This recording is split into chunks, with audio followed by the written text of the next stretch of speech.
আসসালামু আলাইকুম রহমতুল্লাহি ওয়া বারাকাতুহু। আশা করি আপনারা অনেক ভালো আছেন। আলহামদুলিল্লাহ আপনাদের দোয়া আল্লাহর রহমতে অনেক ভালো আছি।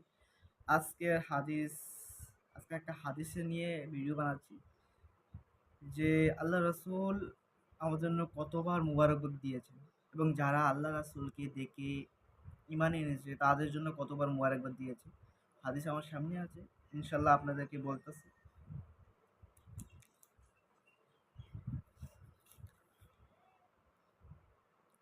যে হাদিসটা হলো যে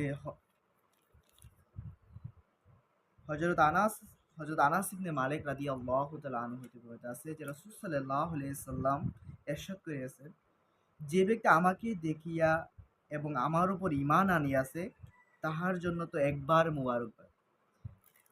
যে আল্লাহ রাসূলকে দেখে ঈমান আনিয়াছে তার জন্য একবার মুবারকবাদ। আর যে আবার বলতেছি